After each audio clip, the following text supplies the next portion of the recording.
ताल ठोक के brought to you by R pure का हल्दी मसाला, मिर्च धनिया करे कमाल, सबका राजा are pure masala.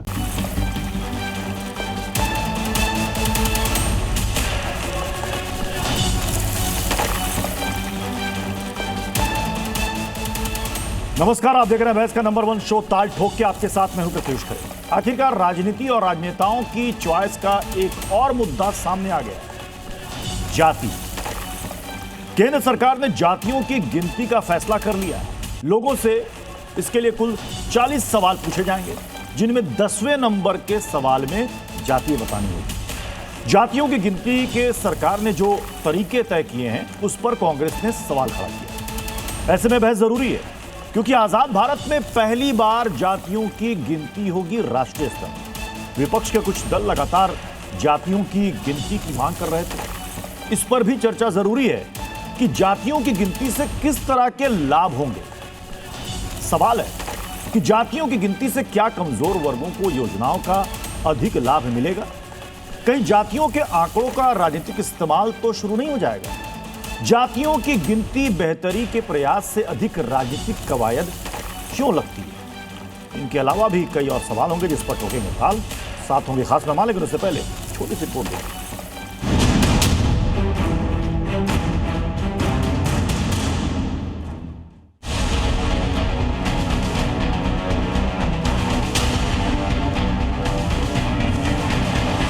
Modi ji EWS भी लाते हैं, वंचितों को भी सामान देते हैं। ये इनको समझ में नहीं आएगा। आज सेंसस का डिटेल्स ही हमारी मांग थी, तो वो मांग पूरी हो रही है।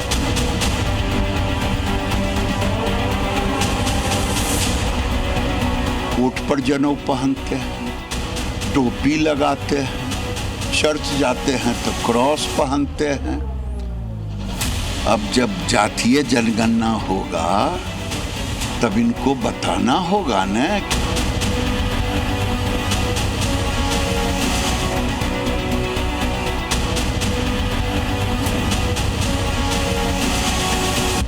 थोड़े में ज्यादा स्वाद, यही तो है इसकी खास बात। वाओ मामा, क्या स्वाद है। अरे मेरे राजा,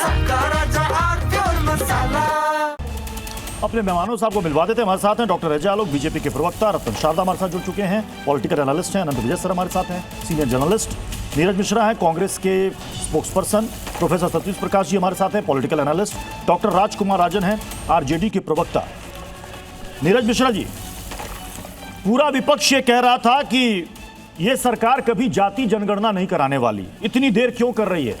और राहुल गांधी ने 2025 में यह भी कह दिया था कि इनसे कुछ ना हो पाएगा, जब हम आएंगे सरकार में तो कानून पास करके हम ये करवाएंगे। अब तो हो रहा है, तो इसका वेलकम क्यों नहीं कर रहे हैं आप लोग? प्रत्युष जी, वेलकम तो है, हाँ। लेकिन परिस्थितियां तो देख लीजिए। पिछले 3 महीने में इस देश में क्या क्या घटित हुआ है और उसके बाद सरकार की कहां फजीयत हुई है, तो उन सारी बातों को मद्देनजर रखते हुए उनको कुछ तो करना ही पड़ेगा। और ये तो देश की डिमांड है। आप समझिए, अगर किसी के शरीर में कोई ऐसी बीमारी हो जिसका सिर्फ एक्सरे से इलाज नहीं हो सकता, तो उसका तो MRI कराना पड़ता होगा। डॉक्टर साहब भी हैं पैनल पर। अब ये एक्सरे की बात कर रहे हैं, हम MRI की डिमांड कर रहे हैं कि आप एक बार MRI करिए। आप जो गिनती शब्द का प्रयोग कर रहे हैं, उसका शाब्दिक जो ट्रांसलेशन है वो एनुमरेशन होता है, वो गिनती नहीं। हम जनगणना, हम जातिगत जनगणना की बात कर रहे हैं, कास्ट सेंसस की बात कर रहे हैं। क्योंकि आज समस्या ये है कि हमारे पास अभी इस देश के अंदर वो आंकड़े ही मौजूद नहीं है जिससे ये पता चल सके कि किस जाति के साथ आज भी सामाजिक न्याय नहीं हो पाया है। और उसे करने के लिए एक व्यापक जातिगत जनगणना की जरूरत है। इस तरीके के आंकड़े हमने 2011 में खुद भी जुटाए थे, जिसमें लगभग 4.5 करोड़ आंकड़े निकल कर भी आया था अलग अलग जातियों का। लेकिन हमें भी जब समझ आया तो हमने ये बात कोर्ट के सामने रखी कि एक व्यापक जातिगत जनगणना की जरूरत है। और कोर्ट ने भी उसको, क्योंकि तब कोड ऑफ कंडक्ट था और बाकी सारी चीजें थी, तब उसे स्टे किया, पर बाद में कोर्ट ने भी कहा। तो कहने की बात प्रत्युष जी ये है, सरकार की अगर अब नींद खुल रही है तो उनको पूरा जाग जाना चाहिए। अभी ये आधा सोया हुआ और आधा जागा हुआ रवैया ठीक नहीं है, क्योंकि देश के अंदर अब ये जो सारे तो मुद्दे पिछले 12 मतलब साल सरकार को विपक्ष से पूछ करके कि कब अनुकूल माहौल है तभी जाति जनगणना का काम शुरू करना चाहिए। प्रत्युष जी, इस देश के अंदर जब भी चुनाव के नतीजे आते हैं तो सत्ता पक्ष को भी और विपक्ष को भी दोनों को मैंडेट दिया डॉक्टर जाता है। अजय आलोक जी ये क्यों कांग्रेस कह रही है कि इसमें संदेह है? संदेह किस बात का है? क्या राजनीतिक लाभ लेने की कोशिश है जातीय जनगणना? क्यों संदेह इनके मन में है? देखिए, कांग्रेसी और राहुल गांधी जी को अपने आप पे संदेह है कि मैं क्यों हूं यहाँ पे। वो खुद ही कहते हैं unfortunately I am member of parliament. वो खुद ही कहते हैं, मैं नहीं कहता हूँ, उनको खुद के बोले। तो इनको तो अपनी अब स्टैंडिंग पे ही संदेह है। वो राहुल गांधी जी जो हमेशा बोलते थे कि देश का हर दूसरा नागरिक ओबीसी है, इस देश में जब तक ओबीसी की बात नहीं होगी कोई बात नहीं हो सकती है। हमने कहा एक्सरे कर लो, जब भी नीरज जी कह रहे थे एक्सरे कर लो, नेता कह रहा है एक्सरे करने, नीरज भाई आप कह रहे हैं एमआरआई करने के लिए। अरे नेता की बात पे तो रही है कम से कम। जहाँ तक रही जातीय जनगणना की बात, तो मैं बता देता हूँ आपको, रोहिणी आयोग ने अपनी रिपोर्ट जब माननीय राष्ट्रपति, तत्कालीन राष्ट्रपति रामनाथ कोविंद जी को सबमिट की थी, उसी वक्त बताया था कि 2598 जातियों को आज तक आरक्षण का लाभ नहीं मिला है, जो कि अति पिछड़ी जातियां में है, जो कि अनुसूचित जाति जनजाति में है।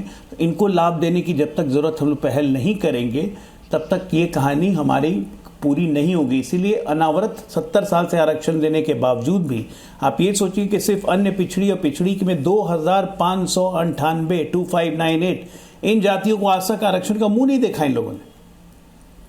तो आज जो ये रोहिणी आयोग 2017 में जब प्रधानमंत्री जी ने इन्वेसाज किया था, उनके विजन आया था, तो यही था कि रोहिणी आयोग विस्तृत जानकारी दिया। रोहिणी आयोग ने क्लियर कट बोला कि इसके लिए जातीय जनगणना और जनगणना के साथ उसकी जात, उसकी शैक्षिक योग्यता, उसकी इकोनॉमिक आधार, उसके घर है कि नहीं, उसके पास अपना हर महीना कितना की उपज होती है, कितनी की इनकम है, पूरा डेटाबेस तैयार करने, ताकि भविष्य की सारी पॉलिसियों का निर्माण आधार यही रहे। तो ये तो प्रधानमंत्री जी के मन में था, लेकिन सबको ब्लेम करते थे, ये सरकार कभी जातीय जनगणना नहीं करवाएगी, ये जातीय जनगणना से भाग रहे हैं। जब अनाउंसमेंट हो गया तब ये बैकफुट पे आ गए। आज गृह मंत्रालय ने एक स्टेप आगे जाते हुए दूसरा गजट नोटिफिकेशन निकाल दिया कि 10वें कॉलम पे अपनी जाति और उपजाति दोनों बनानी पड़ेगी। सिर्फ अनुसूचित जाति कहने से काम नहीं चलेगा। अनुसूचित जाति में भी किस जाति के हैं बताइए, क्या दिक्कत है? सबको स्वागत करना चाहिए इस चीज का। नहीं, अगर नीरज जी के कहने पे, लहजे में कहने के, सतीश जी हो चाहे नीरज हो चाहे कोई हो, सबको एक लाइन में बोलेंगे कि जातीय इस पृथ्वी की सच्चाई है, इस देश की सच्चाई है। भाई जब जातीय सच्चाई है तो उसको बताने में शर्म कैसी? नहीं नीरज जी, जब आप कहते हैं कि एक्सरे चाहिए, हिंदू है कि नहीं, तब ना जाति बताएंगे। नहीं नीरज जी जब आप कहते हैं कि एक्सरे चाहिए, तो आजकल तो इतना एडवांस हो गया, तो अब तो स्कैन तक, एमआरआई छोड़िए, अब तो मामला स्कैन तक पहुंच गया है। तो जब आज के समय में सब कुछ टूल आपके पास है टेक्नोलॉजी का, तो इस्तेमाल कीजिए ना। जाति, उपजाति, सारी डिटेल आ जानी चाहिए, ताकि उसी के अनुसार वंचितों को, पिछड़ों को सरकारी योजनाओं का लाभ मिल सके। क्या प्रॉब्लम है इसमें? प्रत्युष जी, आप वही बात कह रहे हैं जो मैं आपको कह रहा था। हमने तेलंगाना में ये मॉडल आपको करके दिखाया है, जहां पर आप स्कैन छोड़िए ना, हम तो डेक्सा स्कैन कर गए। हमने तो ये भी देख लिया कि उस जाति की, उपजाति के अंदर भी कितनी विषमताएं आज भी वो लोग फेस कर रहे हैं, और हमने उसी के बिहाफ पर इस एक पूरे मॉडल को सबके सामने रखा। और आज भी खड़गे जी हो, जयराम जी हो और राहुल गांधी जी हो, वो सब इन्हीं फाइंडिंग्स के बेसिस पे तो कह रहे हैं कि अगर सरकार अपनी सुसुप्त मुद्रा से जागी है तो पूरी तरीके से जाग जाए। क्योंकि ये तो सच में सच्चाई है कि अगर आप इस देश के साथ अब न्याय की बात नहीं करेंगे तो जंतर मंतर से लेकर देश के अलग अलग कोनों में जो हो रहा है वो और बढ़ता जाएगा। और कोई भी जिम्मेदार विपक्ष ये नहीं चाहेगा कि देश के अंदर इस तरीके का माहौल हो, क्योंकि सरकार बहरी है। अब सरकार अगर जागना चाह रही है, नहीं तो क्या जंतर मंतर पर प्रोटेस्ट इस वजह से हुआ कि अब तक जातीय जनगणना नहीं हुई थी? अब कहां से किसे कहां जुड़ रहे हैं? प्रत्युष जी, मुझे लगता है कि आपने ना तो बटरफ्लाई इफेक्ट पढ़ा होगा, ना मुझे लगता है कि एक सेकंड नीरज जी, अभी आप जातीय जनगणना को, सर इफेक्ट तो फिर बहुत सारे इफेक्ट आएंगे, और उस इफेक्ट के साइड इफेक्ट भी आएंगे। तो मैं जातीय जनगणना, सर क्या मतलब, जो अंग्रेजों के समय की जातीय जनगणना है, उसी के आधार पर तो कास्ट रिजर्वेशन अभी तक चला आ रहा है। आपको नहीं लगता कि हम 2026 में पहुंच करके भी आज भी अंग्रेजों के समय जो हुआ उसी को आगे ढोते रहे हैं?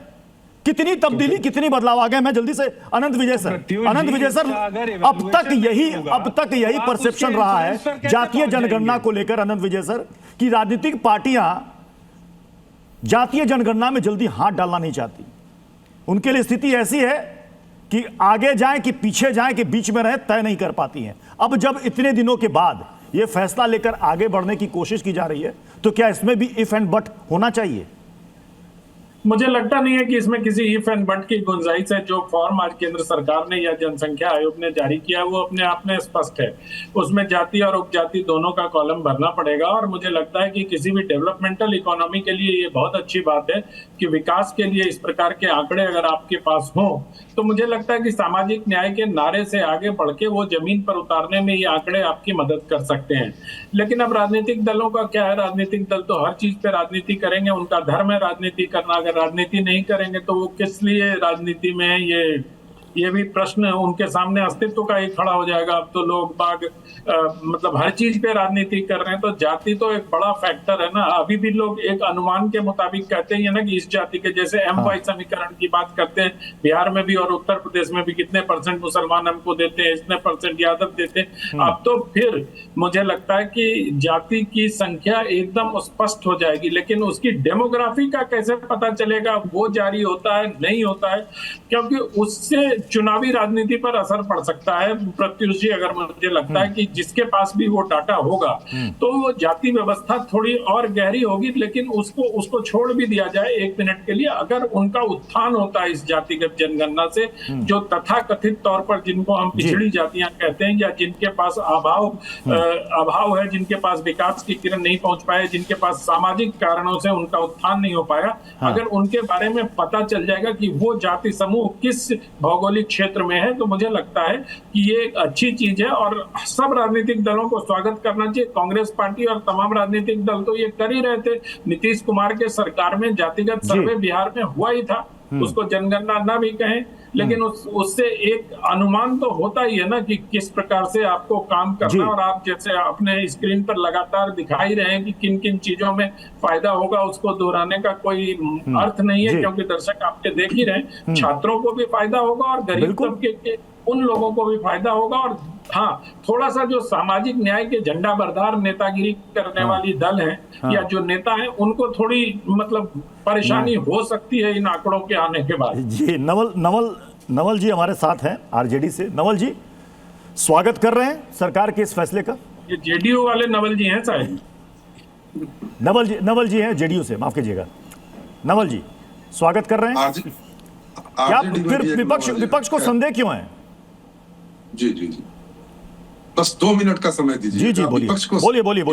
विपक्ष को संदेह इसलिए है कि विपक्ष सामाजिक न्याय का झंडा बरदार होने का दावा करता है, लेकिन विपक्ष को जातीय जनगणना से परहेज है। कांग्रेस पार्टी एक और सामाजिक न्याय की बात करती है, दूसरी ओर कांग्रेस पार्टी का पूरा अतीत जातीय जनगणना के विरोध में रहा है। 1931 में अंतिम जातीय जनगणना हुई, कांग्रेस ने इसे समाज को तोड़ने का षड्यंत्र बताया। 1951 में पार्लियामेंट में चर्चा हुई जातीय जनगणना को लेकर, नेहरू जी ने इसका विरोध किया। 1961 में नेहरू जी ने राज्यों के मुख्यमंत्रियों को पत्र लिखकर किसी भी प्रकार के आरक्षण का विरोध किया। इंदिरा गांधी जी और राजीव गांधी जी ने मंडल कमीशन की रिपोर्ट को कूड़ेदान में डाले रखा और नारा दे दिया कि जात पर न पात पर मुहर लगेगी हाथ पर। 2011 में यूपीए 2 के काल में सामाजिक आर्थिक जनगणना हुई, इन लोगों ने रिपोर्ट को प्रकाशित नहीं किया। यह है कांग्रेस पार्टी का अतीत, सामाजिक न्याय को देखने का और जातीय जनगणना को देखने का। अब चूंकि इनको लग रहा है कि सामाजिक न्याय की दावेदारी मेरी कम पड़ गई है, तो सबसे पहले तो मैं एनडीए सरकार को, माननीय नरेंद्र मोदी जी के नेतृत्व वाली सरकार को इस बात के लिए साधुवाद दूंगा कि उन्होंने देश में पहली बार जातीय जनगणना कराने का निर्णय लिया है। और जातीय जनगणना का निर्णय सामाजिक न्याय की अवधारणा को जमीन पर उतारने के लिए, आर्थिक न्याय के लक्ष्य को पाने के लिए और लक्षित विकास के लक्ष्य को पाने के लिए एक बहुत ही अनिवार्य शर्त है। क्योंकि जब तक आपके पास जातीय जनगणना के आंकड़े नहीं होंगे, तब तक आप कल्याणकारी योजनाओं का लाभ न तो सही तरीके से पहुंचा पाएंगे और न ही उनके लिए विशिष्ट योजनाएं बना पाएंगे। एक दूसरी बात है कि बिहार भारत का पहला ऐसा राज्य है, मैं आपको बता दूं, जिसने अपने यहाँ जातीय सर्वेक्षण बिल्कुल वैज्ञानिक आधार पर कराया, जिसमें सामाजिक, आर्थिक और शैक्षणिक सारे मानकों पर बड़ा ही बारीक सर्वे किया गया। लेकिन अभी कांग्रेस पार्टी के प्रवक्ता तेलंगाना मॉडल की बात कर रहे थे, जरा इनसे पूछिए कि अगर तेलंगाना मॉडल इतना ही साइंटिफिक था तो आपने उसकी रिपोर्ट को प्रकाशित क्यों नहीं किया? कर्नाटक में आपने सर्वे कराया, कर्नाटक में आपने पता नहीं कब वो प्रकाशित हुआ तेलंगाना की रिपोर्ट, अद्यतन स्थिति क्या है मुझे जानकारी नहीं है। लेकिन तेलंगाना की रिपोर्ट, तेलंगाना सर्वे होने के बाद लंबे समय तक वो रिपोर्ट प्रकाशित नहीं हुई थी। आप मुझे मोबाइल न दिखाएं, आप जो मैं बता रहा हूं उसको मैं तो आपको बस रिपोर्ट सर्वे होने के बाद झूठ बोल रहा है। मैंने क्या बताया कि अद्यतन स्थिति की मुझे जानकारी नहीं है, लेकिन सर्वे होने के बाद कितने समय तक आपने उससे दबाए रखा, ये आप देश को वासियों को बता दीजिए। कर्नाटक में आपने सर्वे कराया, कर्नाटक में आपने सर्वे कराया, कब सर्वे कराया और कब प्रकाशित किया? मंडल कमीशन की रिपोर्ट को देखने का आपका नजरिया ऐसा क्यों था? राहुल गांधी जी ने स्वीकार किया था ना कि अतीत में हमने ओबीसी वर्गों के प्रति सही व्यवहार नहीं बरता, ये आपकी स्वीकारोक्ति है। आपका आरक्षण विरोधी इतिहास, दलित विरोधी इतिहास, बिहार में तो आप सरकार में साझेदार थे, बिहार में आपकी सरकार लंबे समय तक चली, तो आप लोग नीतीश कुमार जी का इंतजार कर रहे थे कि नीतीश कुमार जी आएंगे और बिहार में पंचायती राज व्यवस्था में आरक्षण देकर चुनाव करवाएंगे।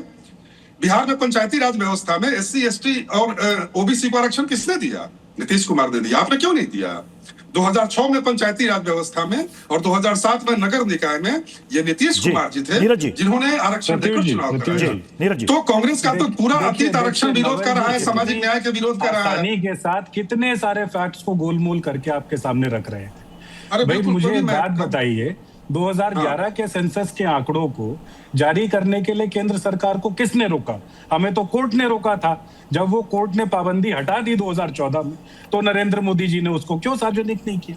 दूसरी बात, जो तेलंगाना मॉडल की बात कर रहे हैं, उसकी आप जब व्यापक फाइंडिंग देखेंगे कि 97% लोगों को उसके अंदर कवर किया गया, जिसमें पता चला कि 56.4% लोग जो हमारे यहाँ पर कैटेगोरिकली स्टेटेड बैकवर्ड क्लासेस हैं उसका पार्ट है, वहां पर 17.4% SC है। और ये आंकड़ा देखिए, अब जो मैं MRI और डेक्सा की बात कर रहा था वो कहां जाकर बदल जाता है।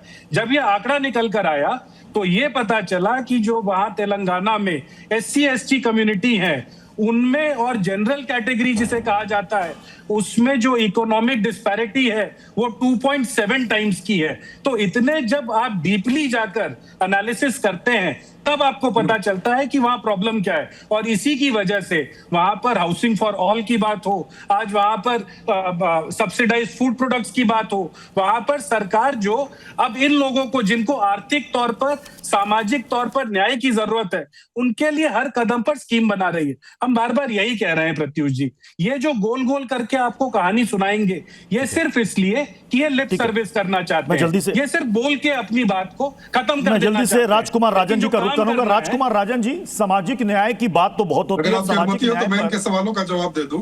जी मैं आऊंगा सर, आपके पास आऊंगा, बाकी मेहमान भी इंतजार कर रहे हैं, आप दूसरी बार में बोल लीजिएगा। मैं राजकुमार राजन जी, क्या सामाजिक न्याय की बात 1931 के आंकड़ों के अनुसार ही देश को आगे भी कंटिन्यू करनी चाहिए? अरे देखिए प्रत्युष जी, ये तो सामाजिक न्याय के ऊपर सैद्धांतिकी की लड़ाई को आगे बढ़ाने वाले हमारे लालू प्रसाद जी का बहुत पहले से मांग थी कि जातीय जनगणना कराना चाहिए सरकार को, और कई बार संसद भवन में इस पर बहस हुई। निसंदेह यह मांग विपक्ष की बहुत पहले से रही है, और मैं सरकार को शाबाशी देता हूं कि विपक्ष की इस मांग पर सरकार को झुकना पड़ा और जातीय जनगणना कराने के लिए राजी हुए। लेकिन सवाल कई हैं कि सवाल है कि जो जातीय जनगणना की लिस्ट आई है, क्या राजनीतिक दलों से या किसी समाजशास्त्रीय विशेषज्ञों से, क्या एक वैज्ञानिक तौर पर वह तौर तरीके व नियम सूची बनाए गए हैं जिसे एक समाजशास्त्रीय अध्ययन होकर बाहर एक जो बात आएगी कि शैक्षणिक, सामाजिक, आर्थिक संरचना कैसी है, किन जातियों की है, इस पर एक बहुत बड़ा प्रश्न खड़ा है। जो प्रश्नावली है, जो सूची दिया गया है, ऐसा लगता है कि वैज्ञानिक सोच का उसमें अभाव है। क्या वह जिन चीज़ों के लिए यह आंकड़े लिए जा रहे हैं आम जनता से, वे आंकड़े सामने आएंगे? अगर आएंगे भी तो क्या वे आधे अधूरे नहीं आएंगे? क्या राजनीतिक दलों से इस पर विचार विमर्श नहीं करना चाहिए? पूर्व निर्धारित स्पष्ट नीतियों के तहत आप देखिए उसमें क्लियरिटी का, स्पष्टीकरण का अभाव है। और सबसे बड़ी बात, जो विपक्ष की मांग थी वह मांग तो मान ली गई, लेकिन विपक्ष की यह भी मांग है कि सामाजिक आर्थिक राजनीतिक चेतना के तहत वह सारे सर्वेक्षण आने चाहिए जिसके आधार पर अगर अनिवार्य हुआ तो 50% से बढ़ाकर रिजर्वेशन पॉलिसी को क्या आगे बढ़ाया जाएगा? क्या वंचितों और शोषितों को अन्याय मिल पाएगा? सरकार से यह मांग है कि आप एक ऐसा सर्वे कराएं कि अगर अनिवार्य हो तो इस आंकड़े को 50% से बढ़ाकर, नहीं उसके लिए तो पहले आंकड़े आने जरूरी है। उसके लिए तो सर, उसके लिए तो पहले आंकड़े आने जरूरी है। आंकड़े आएंगे तब पता चलेगा कि अब तक आरक्षण का फायदा जिन लोगों को मिला उनकी स्थिति सामाजिक और शैक्षणिक कितनी बेहतर हुई है, यह भी सामने आ पाएगा। और कितने ऐसे हैं, कितनी ऐसी जातियां हैं जो अभी तक वंचित हैं, यह सब कुछ आंकड़े आने के बाद होगा। मैं अजय आलोक जी आपके पास आ रहा हूं। जो सबसे बड़ी आपत्ति कांग्रेस की तरफ से है, जिसमें जयराम रमेश ने कहा है, पार्टी महासचिव जयराम रमेश ने कहा है कि जाति संबंधी सवाल बिहार और तेलंगाना में किए गए जाति सर्वेक्षण की तरह राज्यवार पहले से तैयार सूची के साथ पूछा जाए, उत्तर के अनुरूप उचित विकल्प पर केवल निशान लगाया जाए। इसमें ये जो फॉर्म आएगा डिजिटली, उसमें आपको अपनी जाति लिखनी पड़ेगी। ये कह रहे हैं, ये क्यों? देखिए, ये क्या चाहते हैं कि जैसे तेलंगाना में इन्होंने कोई फर्जी जाति सर्वे कर दिया, उसी को लेकर केंद्र सरकार चिपका ले। मेरे पास जयराम रमेश का ट्वीट खुला हुआ है। जो ये इन्होंने कहा कि जो क्वेश्चन पूछा गया, राजन जी हो चाहे हमारे कांग्रेस के नीरज जी हो, क्वेश्चन पूछा गया, ये क्वेश्चन ठीक नहीं है। जरा कौन सा क्वेश्चन नहीं ठीक है भाई? नेम ऑफ द पर्सन पूछा, relationship to the head, sex, date of birth, current marriage status, age at marriage, spouse name, nationality as declared, religion, schedule caste, schedule tribe, caste. इस पे जयराम रमेश जी को दिक्कत है। क्यों भाई? मैं तो अब कहता हूँ, हाथ कंगन को आरसी क्या, पढ़े लिखे को फारसी क्या। बहुत ओबीसी, बहुत एसटी एससी करते हैं। Rahul Gandhi OBC ST SC क्या है? हिंदू है भी कि नहीं? नहीं है, लेकिन कांग्रेस के शीर्ष में है। यही बात प्रियंका वाड्रा का है, यही बात जयराम रमेश का है, यही बात सीके वेणुगोपाल का है। खड़गे जी को छोड़ के एक भी ओबीसी एसटी एससी शीर्ष पे है? नहीं है। कथनी करनी में अंतर है। मोदी कैबिनेट में 60% लोग ओबीसी एसटी एससी समाज से हैं, 70% प्रिसाइजली। प्रधानमंत्री अति पिछड़ा समाज से। कथनी करनी में यही अंतर होता है। तो काहे के लिए ऐसे इतना बोलते हैं कि खुद एक्सपोज हो जाइए? लगातार इतना बोलने की आवश्यकता तो नहीं है ना कि खुद एक्सपोज हो जाइए। चरित्र आरक्षण विरोधी रहा, सब कुछ रहा, माफी भी मांग चुके कि भविष्य में बाबा साहब अम्बेडकर के जैसा हमने काम नहीं किया। अभी राहुल गांधी जी कुछ दिन पहले बोल रहे थे। आपका तो चरित्र है उस तरह का। नेहरू जी की चिट्ठी आर्काइव में लिखी हुई है, इसलिए छोड़ दीजिए। कांग्रेस आरक्षण की बात नहीं करे। यहाँ सबसे बड़ा बॉम्ब जो फूटेगा, जो अभी अनंत विजय ने इशारा किया कि कोई स्वयंभू नेता जो सो कॉल्ड सामाजिक लड़ाई लड़ने के नाम पर सिर्फ परिवार का ही झंडा ढोते आए पिछले 40 साल से, उन लोगों की संप्रभुता खत्म हो जाएगी। मैं जल्दी से रतन शारदा जी का रुख कर रहा हूं। जब गोल बंद होंगी, कहेंगे कि सारा माल पुआ यही लोग खाएं और हम लोग को कुछ नहीं मिला है, तो उन लोगों की गोलबंदी होगी ऐसे ऐसे सामाजिक न्याय के धुरंधरों के प्रति, जो कि धुरंधर नहीं है, खाली परिवारवादी। रतन शारदा जी, इसे लेकर संदेह है या संदेह के पीछे कुछ और राजनीतिक कारण है?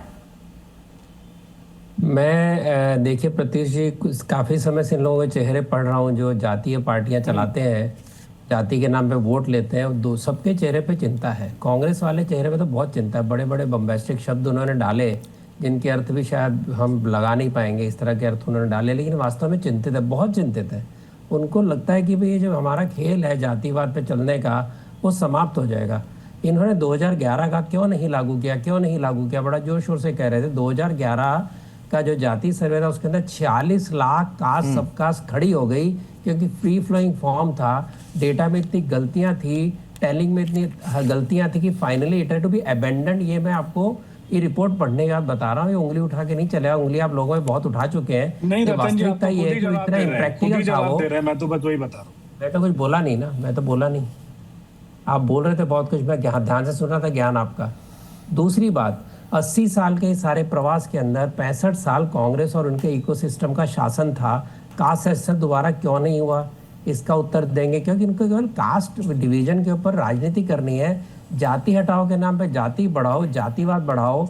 अगर आप गौर करेंगे सालों साल ओबीसी, एससी, एसटी कास्ट बढ़ती जा रही है क्योंकि सबको लगता है इसमें हमारा हिस्सा कहाँ गया। और ये जो बात कर रहे हैं आरजेडी वाले, लालू प्रसाद का 15 साल शायद राज था, उन्होंने कभी सर्वे नहीं कराया किसने? नीतीश कुमार ने। और वो कैसा जातीयवाद था कि सारी पोस्टें यूपी बिहार के अंदर 90% यादव जाति के लोगों को मिलती थी, बाकी को मिलती नहीं थी। वो कैसा सर्वे था जिसमें ओबीसी लगातार एससी एसटी पे अत्याचार करते थे और ऊंची जाति का नाम लिया जाता था। ये सोचने की बात है। तो वास्तविक स्थिति 1931 से कहाँ पहुंचे देखना बड़ा जरूरी है।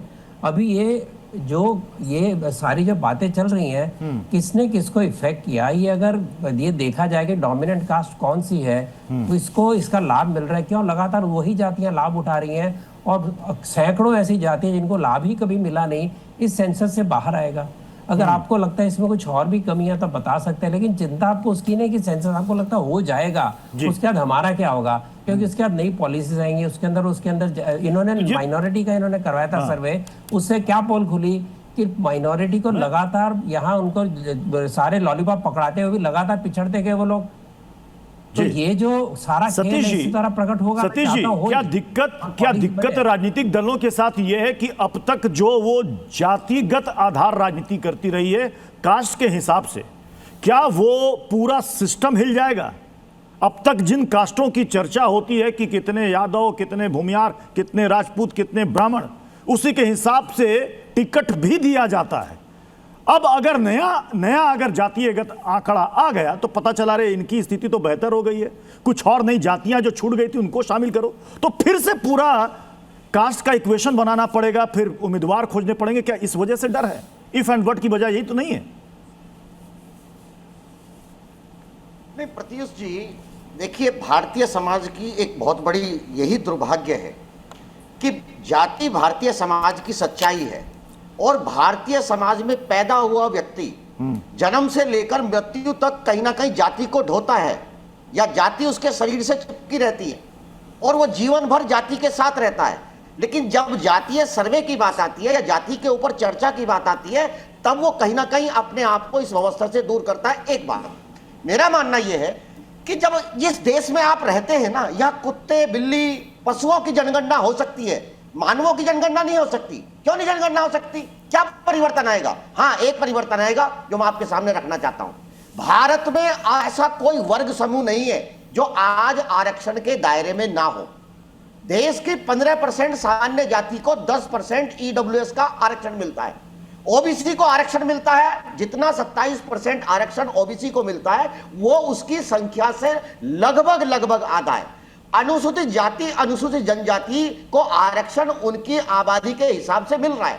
अब सवाल ओबीसी को लेकर के है। ये तमाम पॉलिटिकल पार्टियां इसलिए डरी हुई हैं, बीजेपी हो या कांग्रेस हो या समान लोग हो, उनके अंदर यह समस्या है कि अब ओबीसी का जो वर्ग समूह है वो जाकर के सरकारों के ऊपर ये दबाव डालेगा, चाहे वो इंदिरा साहनी का मामला हो या कोई हो, कि 50% लिमिट। अब 50% की लिमिट, अब जब ओबीसी को आरक्षण देने की बात आती है तब तो आप 50% में समेत देते हैं, लेकिन जब सामान्य जाति को आरक्षण देने की बात आती है तब ये 50% में आप उधर घसेट देते हैं 10% आरक्षण में। देखिए कहीं ना कहीं बातें होंगी। मेरा मानना यह है कि इससे डरने की जरूरत नहीं है। निश्चित रूप से भारतीय समाज में बहुत सारे परिवर्तन हो रहे हैं। अब सामान्य लोगों को यह बात जानने का हक है कि किसकी कितनी आबादी। अगर मेरा मानना है, जैसे माननीय काशीराम जी ने भी कहा है, सरेआम कहा है, बहुजन समाज पार्टी भी यह बात कहती है कि जिसकी संख्या भारी उतनी उसकी हिस्सेदारी। भाई साहब, इस देश की 40% जमीन मात्र 7% लोगों के पास है। इस देश के 90% संसाधनों के ऊपर कहीं ना कहीं एक छोटा सा 7.5 या 8% लोगों का कब्जा है और 90% आबादी कुल 10% में गुजारा कर रही है। हम चाहते हैं ये आर्थिक सर्वे हो, लेकिन ये आर्थिक सर्वे होगा नहीं। बता रहा हूं आपको, ये तो देश कौन नहीं होने देगा? प्रधानमंत्री नरेंद्र कौन नहीं होने देगा? सरकार ने अधिसूचना जारी कर दी है। प्रत्युष जी, मैं भी आपके बीच में हूं, हम यही रहेंगे। और ये सवाल मैं इसलिए कह रहा हूं कि देश के प्रधानमंत्री जी 29 तक तो प्रधानमंत्री हैं, वो 31 तक भी इसको लागू जल्दी से हजा लो जी। और ये इन्होंने बड़ी बात कह दी है, कह रहे हैं कि हम भी यही हैं, आप भी यही हैं, ये जातिगत जनगणना नहीं हो पाएगी। ये संदेश से भी ऊपर चले गए, कह रहे होगा ही नहीं। जाति सुनिए जातीय जनगणना होगी, लेकिन सरकारों के अंदर इतनी हिम्मत नहीं है कि नरेंद्र मोदी जी इस आंकड़ों को जारी कर दे। कहीं ना कहीं इसको लेकर के बहुत सारे लोग हैं कोर्ट में चले जाएंगे। जैसे यूपीए सरकार 2011 में जारी नहीं कर पाई थी, वैसे ये सरकार भी नहीं कर पाएगी। प्रत्याश जी मेरी बात को सुनो ना। ये भारतीय समाज इतना हल्का नहीं है। सुंदर बात है 2011 की जातीय ये इन्होंने एक नया सवाल कर दिया कि जैसे 2011 में सब कुछ हुआ लेकिन प्रकाशन नहीं हो पाया, इसके साथ भी वही होगा। डॉक्टर अजय जी, सबसे पहली बात, इस जातीय जनगणना में प्रकाशन की कोई व्यवस्था ही नहीं है सतीश जी। ये डिजिटली हो रहा है। डिजिटल समझते हैं ना, छापने की जरूरत नहीं पड़ेगी, क्लिक ऑफ द बटन पे सीधे स्क्रीन पे आएगा। तो पहले तो बहुत क्लैरिटी हो जाएगी कि प्रकाशन की आवश्यकता ही नहीं है, डिजिटल है, सारे डेटा लिए जा रहे हैं आपके जितने कहे अनुसार। अब एक मिनट सुन लीजिए, ना, अरे एक मिनट सुन लीजिए, मैं खत्म कर लेता हूँ फिर पूछिएगा। अरे मैं खत्म कर लेता हूँ तो पूछिएगा ना, मैं आप ही से कुछ, अरे भाई मैं आप ही से कुछ बोल रहा हूँ, आप ही के बात सुनने के बाद। सर एक सवाल है, जरा ये बताइए कि भारत की कितनी आबादी है जो डिजिटल ज्ञान को रखती है, जरा ये भी बताइए ना सर। सर्वे तो ये भी होगा ना। अभी आप जो आबादी के पास आज की तारीख में भी सतीश जी कम ऑन, मैं आपसे अब इतना एक्सपेक्ट नहीं करता हूँ। कर लो ना सतीश जी, मैं आपसे इतना, आप सुन लीजिए, इतना एक्सपेक्ट नहीं करता हूँ मैं इस देश में। अरे भाई लगातार बोलते हैं तो कैसे चले? सतीश जी सुन तो लीजिए। बोलते हैं जापान की नहीं, अपने देश की बात कर रहा हूँ, अपने देश की बात कर रहा हूं। आपको कुछ पता भी है? फालतू का अंग्रेजी बोले जा रहे हैं। अभी आप प्रकाश, वर्ल्ड का सबसे ज्यादा डिजिटल ट्रांजैक्शन करने वाला प्रत्युष जी, एक सेकंड सतीश जी सुन तो लीजिए। सतीश जी पहले आपको प्रकाशन में दिक्कत, फिर अब कह रहे हैं डिजिटल ज्ञान कितने लोगों के पास है। गांव देहात में जाके पूछ लीजिए, वहां पर सारे लोग 5 से 10 रुपए भी अपने फोन से ही पेटीएम या यूपीआई से पे करते हैं। जी की बात करते हैं। डॉक्टर अजय, इनकी आपत्ति जो सबसे बड़ी थी कि नहीं हो पाएगा 2027 का भी प्रकाशन। जी अब देखिए, सबसे बड़ी बात इनको ये भी नहीं पता है कि आज के डेट में भारत डिजिटली ट्रांजैक्शन करने वाला वर्ल्ड का नंबर 1 राष्ट्र है। 150 करोड़ से ऊपर तो हमारे पास, तो हमारे घर में, हमारे देश में मोबाइल चलती हैं 150 प्लस। ये कहते हैं कहाँ से करेगा? कौन सा ऐसा गांव है, कौन सा ऐसा टोला है जहां मोबाइल नहीं है, जहां भीम ऐप और यूपीआई से लोग पेमेंट नहीं कर रहे हैं, गूगल ऐप से पे नहीं कर रहे हैं, कहते हैं डिजिटल कैसे करेगा? हद हाल है यार। मतलब अपने देश को कहां पहुंचा रहे हैं आप? टीवी पे बात कर रहे हैं, आप तो करोड़ों लोग सुन रहे होंगे। ये डिजिटल की नॉलेज है आपकी, ये डिजिटल नॉलेज है आपकी। दूसरी बात, आपकी जितनी बातें मैंने सुनी कि 90% लोग 10% में रह रहे हैं, 40% लोग के पास 90% जमीन है, फलाना ढिमकाना, आर्थिक असमानता, क्या आप ये संदेश देने का कोशिश कर रहे हैं कि ये रिजल्ट आने के बाद देश इस दिशा में सोचे कि आर्थिक आधार पर आरक्षण हो जाए, सामाजिक आधार खत्म हो जाए? आप यही कहना चाह रहे हैं तो खुल के कहिए। अजय जी खुल के कहिए ना। अभी आप क्या बोल रहे थे? सुनिए अभी आप तो खुल के यही बात बोल रहे थे। कितने बड़ा विरोधाभास है आपकी बात में, यही मैं सबको दिखा रहा हूँ। आपकी बातों में कितना बड़ा विरोधाभास था। अभी क्या कह रहे थे आप प्रत्युष जी? इनको रिप्ले करके सुना दीजिए। 10% लोग के पास 90% जमीन, 10% लोग 40% में रह रहे हैं, ये सारी आर्थिक असमानता की बात कर रहे थे। ये देखिए, ये है विरोधाभास, ये इनका चरित्र है।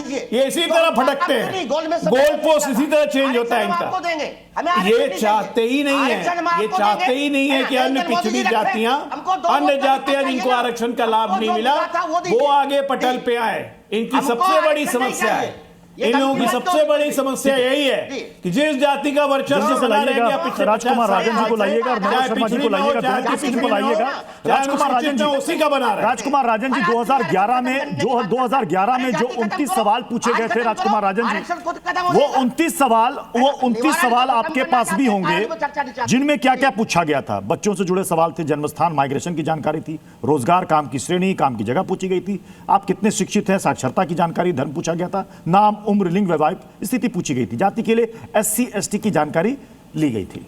अब इसमें 40 सवाल हैं, इसमें लगभग वही सारी चीजें हैं। इसमें धर्म के साथ माता पिता की जानकारी, नाम, उम्र, लिंग, वैवाहिक स्थिति के साथ राष्ट्रीयता, पति पत्नी की जानकारी, इसमें कोई आपत्ति तो नहीं होनी चाहिए। रोजगार के साथ काम की तलाश, काम के लिए उपलब्धता की मुझे आपत्ति है, मुझे आपत्ति है। जी बोलिए बोलिए। मुझे आपत्ति है जी, बताइए। मुझे आपत्ति है कि मेरा नाम अगर अजय आलोक है और मेरे पिताजी का नाम मारिया है और मेरे पिता और मेरे बाबूजी का नाम संजय पारदेसाई है, तो फिर कैसे होगा? फिर मैं धर्म से हिंदू कैसे बन जाऊंगा? ये क्लैरिटी होनी चाहिए। ओके, तो आपके फेस पे निर्भर करेगा। राजन जी, अगर डिटेल में जानकारी ली जाएगी कैसे माना जाएगा कि मैं हिंदू हो गया? SC ST के साथ अगर वो अपनी जाति बता देगा, लिखकर बता देगा, डिजिटली बता देगा, तो क्या दिक्कत होगी उसमें? उसको गुप्त रखना चाहिए, क्योंकि सरकार कह रही है कि जो जानकारी उनके पास आएगी वो गोपनीय रहेगी, सरकार के पास गोपनीय रहेगी। क्या दिक्कत है अगर आप जातीय जनगणना करा रहे हैं और वो भी 2026 में, ना कि अंग्रेजों के समय 1931 में? आप आज करा रहे हैं तो सब कुछ क्लियर होना चाहिए, क्रिस्टल क्लियर। राजन जी। प्रत्युष जी देखिए, अभी अजय आलोक जी ने प्रत्युष जी, आवाज आ रही है मेरी? आ रही है, बोले। हाँ प्रत्युष, हाँ अभी जो चर्चाएं चल रही है, उन चर्चाओं में अजय आलोक जी ने डिजिटली इंडिया की बात की थी। मुझे हैरानी होती है कि बिहार जैसे प्रदेश के लीडर है अजय आलोक जी, और बिहार के संदर्भ में भी समझते होंगे और पूरे हिंदुस्तान के संदर्भ में कि कितने लोग साक्षर हैं, निरक्षर हैं, कितने लोग पढ़ पाते हैं, कितने लोग मोबाइल जरूर है, लेकिन क्या हुआ जो फॉर्म में जो सर्वे किया जा रहा है उस सर्वे का वो जवाब देने लायक है कि नहीं है? ये बहुत बड़ा प्रश्न है। दूसरी चीज कि सवाल यह है कि जिस तरह से प्रश्न बनाए गए हैं, मेरे पास 40 प्रश्न की सूची है जी। आप देखिए 10वें नंबर पर जाति की विवरण दी गई है। हाँ। उसमें क्या लिखा गया है? क्या आप अनुसूचित जाति, अनुसूचित जनजाति या किसी अन्य जाति से हैं? विकल्प हाँ। यहाँ उसके बाद की जो प्रश्नावली है उससे जुड़े हुए, उस प्रश्नावली में समाज शास्त्रीय सर्वेक्षण नहीं दिख रहा है, आर्थिक सर्वेक्षण नहीं दिख रहा है, किसके पास कितनी जमीनें हैं, क्या संपदा है, उसका वर्गीकरण इसमें नहीं है। बहुत हल्के ढंग से डिजिटली रूप में 40 प्रश्न पूछे गए हैं, गंभीरता नहीं है उसमें।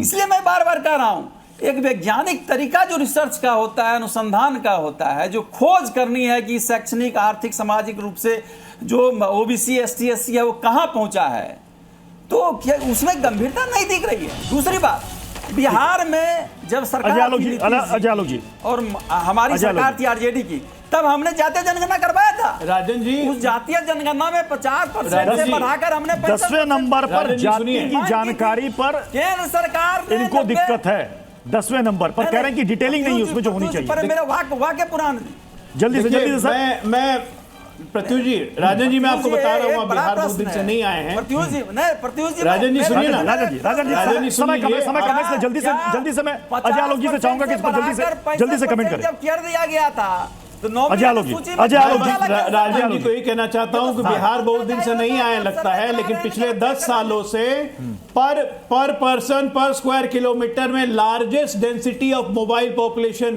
पूरे इंडिया में बिहार की है सरकार। क्या कर रहे हैं आप लोग, मुझे समझ में नहीं आ रहा है। एक आदमी देश में डिजिटली कम कर दे रहा है, एक आदमी बिहार को मोबाइल में कम कर दे रहा है। कितने दिन से आप बिहार नहीं आए? आपको पता है पर स्क्वायर किलोमीटर में largest concentration of mobile services Bihar में है। इंडिया में second largest data consumption India में बिहार में होता है। काहे अपने स्टेट को, देश को नीचे दिखाने में लगे हुए भाई? नहीं डिजिटली जो आप प्रयोग करने की बात आपका ही नहीं है बिहार में, आपको पता ही नहीं है। बिहार में जो साक्षरता का दर है, 10 करोड़ का सब्सक्राइबर बेस है, आप कह रहे हैं मोबाइल कहाँ मिलेगा? ये मसला ऐसा है कि इस पर 10 करोड़ का सब्सक्राइबर बेस है बिहार में। चलिए सर, लेकिन समय इजाजत दे रहा है, इसलिए यहीं पर समाप्त करना पड़ेगा इस बहस को। बहुत बहुत शुक्रिया आप सभी का ताल ठोकरे में जुड़ने के लिए। खबरें जारी रहेंगी, बने रहिए जी न्यूज़ के साथ। धन्यवाद। मीठा या नमकीन, चाहे जैसे खाओ, 100% सूजी से बनी आर प्योर वर्मिसेली, स्वादिष्ट, सेहतमंद हर रोज।